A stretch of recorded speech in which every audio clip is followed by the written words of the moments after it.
Parkinson's disease ಬಗ್ಗೆ ನಾನು ಮಾತಾಡ್ತಾ ಇದ್ದೀನಿ. ಪಾರ್ಕಿನ್ಸನ್ಸ್ ಡಿಸೀಸ್ ಅನ್ನೋದು ಒಂದು ನ್ಯೂರಲಾಜಿಕಲ್ ಡಿಸಾರ್ಡರ್. ಅಂದರೆ ಬ್ರೈನ್ನಲ್ಲಿ ಒಂದು ಡೋಪಮೈನ್ ಅನ್ನೋ ಹಾರ್ಮೋನು ಕಡಿಮೆ ಆಗೋದ್ರಿಂದ ಈ ಡಿಸೀಸ್ ಬರುತ್ತೆ. ಈ ಡಿಸೀಸ್ನಲ್ಲಿ ಏನು ಗುಣಲಕ್ಷಣಗಳಿರುತ್ತೆ ಅಂದರೆ, ಒಂದು ಮೂಮೆಂಟ್ ರಿಲೇಟೆಡು, ಅಂದರೆ ನಡೆಯೋದು ಸ್ಲೋ ಆಗಿ ನಡೆಯೋದು, ಬ್ಯಾಲೆನ್ಸ್ ಇಲ್ಲದೆ ಇರೋದು, ಕೈಗಳು ನಡ್ಕ ಬರೋದು, ಮತ್ತು ಮಾಸ್ಕಡ್ ಫೇಸ್, ಅವರು ಫೇಶಿಯಲ್ ಎಕ್ಸ್ಪ್ರೆಷನ್ನೇ ಇಲ್ಲದೆ ಇರುವಂಥದ್ದು.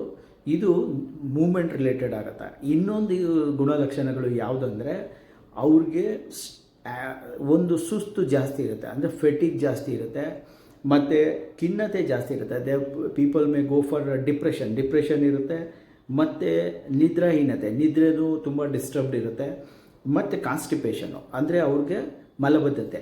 ಇವಿಷ್ಟು ಮೇಜರ್ ಗುಣಲಕ್ಷಣಗಳಿರುತ್ತೆ. ಅಂದರೆ ಇದು ಹಂತ ಹಂತವಾಗಿ ಡೆವಲಪ್ ಆಗ್ತಾ ಹೋಗುತ್ತೆ. ಇನಿಷಿಯಲಿ ಲೈಕ್ ಒಂದು ಕೈ ಟ್ರೆಮರ್ ಆಗ್ಬೋದು, ಅಥವಾ ಪಿಲ್ ರೋಲಿಂಗ್ ಟ್ರೆಮರ್ ಅಂತೀವಿ, ಅಂದರೆ ಮಣಿಗಳನ್ನ ಎಣಿಸೋವಂಥ ಟ್ರೆಮರ್ ಟೈಪು ಬರ್ಬೋದು. ಮತ್ತು ಶಫ್ಲಿಂಗ್ ಗೇಟ್ ಅಂತ, ಅಂದರೆ ನಿಧಾನಕ್ಕೆ ನಡೆಯೋದು, ಒಂದು ಹೆಜ್ಜೆ ಪಕ್ಕದಲ್ಲೇ ಹೆಜ್ಜೆಗಳು ಇಟ್ಕೊಂಡು ನಡೆಯೋದು. ಇದು ಈ ರೋಗದ ಲಕ್ಷಣಗಳು. ಈ ರೋಗವನ್ನು ಇವತ್ತಿನ ಕಾಲದಲ್ಲಿ ಈ ಮೆಡಿಕೇಷನಲ್ಲಿ ಏನು ಮಾಡಬೇಕು ಈ ರೋಗ ಅಂದಾಗ ಈ ರೋಗದ ಬಂದಂಥ ಪೇಷಂಟ್ಸ್ಗಳು ನ್ಯೂರಾಲಜಿಸ್ಟ್ಗಳನ್ನ ಸಂಪರ್ಕಿಸ್ ಮಾಡ್ಬೋದು. ಅವರು ಎಲ್ಡೋಪಾ, ಕಾರ್ಬಿಡೋಪ ಅಂತ ಮೆಡಿಕೇಷನ್ಸ್ನ ಕೊಡ್ತಾರೆ. ಇದು ನಾವು ಈ ಪಾರ್ಕಿನ್ಸನ್ಸ್ಗೆ ಫಿಸಿಯೋಥೆರಪಿನಲ್ಲಿ ಸಾಕಷ್ಟು ಮ್ಯಾನೇಜ್ಮೆಂಟ್ಗಳಿದೆ. ಅದು ಹೇಗೆ ಅಂದರೆ, ಬ್ಯಾಲೆನ್ಸ್ನ ಇಂಪ್ರೂವ್ ಮಾಡೋದಿರ್ಬೋದು, ಅವ್ರನ್ನ ಕೈಗಳು ಬಿಗಿಯಾಗ್ದಂಗೆ ನೋಡ್ಕೊಂಡಿರ್ಬೋದು, ಮತ್ತು ಅವ್ರುಗಳಿಗೆ ಬ್ಯಾಲೆನ್ಸ್ ಟ್ರೈನಿಂಗ್ ಆಗ್ಬೋದು, ಕೋರ್ಡಿನೇಷನ್ ಇರ್ಬೋದು, ಇವೆಲ್ಲ ಕೂಡ ಮಾಡ್ಬೋದು. ಇದ್ರ ಜೊತೆಗೆ ನಾವು ಲೈಫ್ ಸ್ಟೈಲ್ ಮಾಡಿಫಿಕೇಷನ್ ಕೂಡ ಮಾಡ್ಬೋದು. ಉತ್ತಮ ಒಂದು ನ್ಯೂಟ್ರಿಷನಲ್ ಫುಡ್ಗಳು ಕೊಡ್ಬೋದು. ಅವ್ರಿಗೆ ನ್ಯೂಟ್ರಿಷನಲ್ ಡಿಫಿಷಿಯನ್ಸಿಗಳಾಗಿರುವಂಥ ಅದನ್ನೆಲ್ಲ ಬ್ಲಡ್ ರಿಪೋರ್ಟ್ಗಳು ತೊಗೊಂಡು ಅದನ್ನೆಲ್ಲ ಇಂಪ್ರೂವ್ಮೆಂಟ್ ಮಾಡ್ಬೋದು. ಫಾರ್ ಎಕ್ಸಾಂಪಲ್ ವಿಟಮಿನ್ ಡಿ ಆಗ್ಬೋದು, B12 ಆಗ್ಬೋದು, ಇದನ್ನೆಲ್ಲ ಇಂಪ್ರೂವ್ಮೆಂಟ್ ಮಾಡ್ಬೋದು. ಬಟ್ ಇವತ್ತಿನ ಪ್ರೆಸೆಂಟ್ ಸಿನಾರಿಯೋದಲ್ಲಿ ಏನಾಗ್ತಾ ಇದೆ, ಈ ಡೀಪ್ ಬ್ರೈನ್ ಸ್ಟಿಮ್ಯುಲೇಷನ್ ಅಂತಲೂ ಮಾಡ್ತಾರೆ. ಅಂದರೆ ಬ್ರೈನ್ ಒಳಗೆ ಸರ್ಜರಿ ಮಾಡಿ ಅದನ್ನು ಸ್ಟಿಮ್ಯುಲೇಟ್ ಮಾಡಿ ಅಲ್ಲಿ ಈ ಡೋಪಮೈನ್ನ ರಿಲೀಸ್ ಮಾಡೋದಕ್ಕೆ ಹೆಲ್ಪ್ ಮಾಡೋವಂಥ ಒಂದು ಟೆಕ್ನಾಲಜಿನೂ ಬಂದಿದೆ. ಬಟ್ ಇಷ್ಟೆಲ್ಲ ಬೇಕಾ ಇವತ್ತು ಆ್ಯಕ್ಚುಲಿ ಸಾಕಷ್ಟು ಡೆವಲಪ್ಡ್ ಕಂಟ್ರಿಗಳಲ್ಲಿ ಇದಕ್ಕೆಲ್ಲ ಒಂದು ಸಿಂಪಲ್ ರೆಮಿಡಿ ಕಂಡುಹಿಡಿದಿದ್ದಾರೆ. ಅದು ಏನಂದರೆ ಸ್ಟ್ಯಾಟಿಕ್ ಸೈಕ್ಲಿಂಗು. ಈ ಸ್ಟ್ಯಾಟಿಕ್ ಸೈಕ್ಲಿಂಗ್ ಅಂದರೆ ಪ್ರತಿದಿನ ಮನುಷ್ಯ 1 ಗಂಟೆ ಸೈಕಲ್ ಹೊಡಿಯೋದು. ಫಸ್ಟು 10 ಮಿನಿಟ್ಸು ಅವರು ಸ್ಲೋ ಆಗಿ ಸೈಕ್ಲಿಂಗ್ ಮಾಡಬೇಕು. ಸ್ಲೋ ಅಂದರೆ ಒಂದು 60 RPM ಅಂದರೆ 1 ನಿಮಿಷಕ್ಕೆ 60 ಸಲ ಪೆಡ್ಲಿಂಗ್ ಮಾಡೋದನ್ನು ಫಸ್ಟ್ ಮಾಡಬೇಕು. ನಂತರ ಅವರು ನೆಕ್ಸ್ಟು ಅದನ್ನು they can implement 80 to 90 RPM per minute. Patient ಇದನ್ನು ಇನಿಷಿಯಲಿ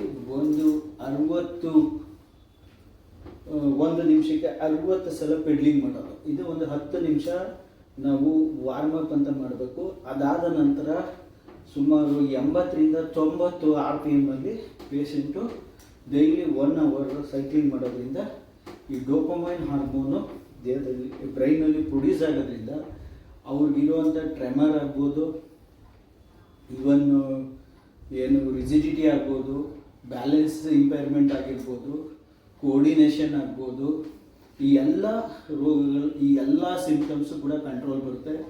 ಮತ್ತೆ ಪಾರ್ಕಿನ್ಸನ್ಸಿಂದ ಅವರು ವಾಪಸ್ ಬರ್ಬೋದು. ಕೊನೆಗೆ ಮೆಡಿಕೇಷನ್ ಕೂಡ ಕಂಟ್ರೋಲ್ ಮಾಡ್ಬೋದು, ಮೆಡಿಕೇಷನಿಂದನೂ ಕೂಡ ಆಚೆ ಬರ್ಬೋದು. ಇವತ್ತಿನ ಪ್ರೆಸೆಂಟು ಇದು ಸಾಕಷ್ಟು ಡೆವಲಪ್ಡ್ ಕಂಟ್ರಿಗಳಲ್ಲಿ ಇದು ಪ್ರಾಕ್ಟೀಸಲ್ಲಿದೆ. ಬಟ್ ನಮ್ಮ ದೇಶದಲ್ಲಿ ಇದನ್ನು ಇನ್ನೂ ಅಷ್ಟು ಮಟ್ಟಿಗೆ ಯಾರೂ ಅಡಾಪ್ಟ್ ಮಾಡ್ಕೊಂಡಿಲ್ಲ. ಮುಂದಿನ ದಿನಗಳಲ್ಲಿ ಈ ವಿಡಿಯೋ ನೋಡಿ ಜನಗಳು ಇದ್ರ ಬಗ್ಗೆ ಬೇಕಾದ್ರೆ ನೀವು ಕ್ರಾಸ್ ಚೆಕ್ ಮಾಡಿ, ಕ್ರಾಸ್ ವೆರಿಫೈ ಮಾಡಿ ಪಾರ್ಕಿನ್ಸನ್ಸ್ ಡಿಸೀಸ್ನ ನೀವು ದೂರ ಇಡ್ಬೋದು. ಮತ್ತು ಪಾರ್ಕಿನ್ಸನ್ಸ್ಗೆ ಇದು ಉತ್ತಮವಾದ ಒಂದು treatment. And it is very less cost ಅಂತಲೇ ಹೇಳ್ಬೋದು. ತುಂಬ ಕಡಿಮೆ ಅಮೌಂಟಲ್ಲಿ ನೀವು ರೋಗದಿಂದ ಆಚೆ ಬರೋದಕ್ಕೆ, even not without a help of a physiotherapist ನಾನು ಹೇಳ್ತೀನಿ. ಇದು ನಿಮ್ಮ ಮನೆಗಳಲ್ಲೇ ನೀವು ಪಾರ್ಕಿನ್ಸನ್ಸಿಂದ ಆಚೆ ಬರೋದಕ್ಕೆ ಒಂದು ಸಿಂಪಲ್ ರೆಮಿಡಿ ಅಂತ ಹೇಳ್ತೀನಿ. ಇದನ್ನು ಮಾಡೋದ್ರಿಂದ ಬ್ರೈನಲ್ಲಿ ಹಾರ್ಮೋನ್ ಉತ್ಪಾದನೆ, ಅಂದರೆ ಡೋಪಮೈನ್ ತುಂಬ ಚೆನ್ನಾಗಾಗೋದ್ರಿಂದ ಬ್ಯಾಲೆನ್ಸು, ಕೋರ್ಡಿನೇಷನ್ನು ಪ್ರತಿಯೊಂದು ಇಂಪ್ರೂವ್ ಆಗುತ್ತೆ. ಇದರಿಂದ ಪೇಷಂಟ್ಸು ಬೇಗ ಪಾರ್ಕಿನ್ಸನ್ಸಿಂದ ಔಟ್ಕಮ್ ಆಗ್ತಾರೆ.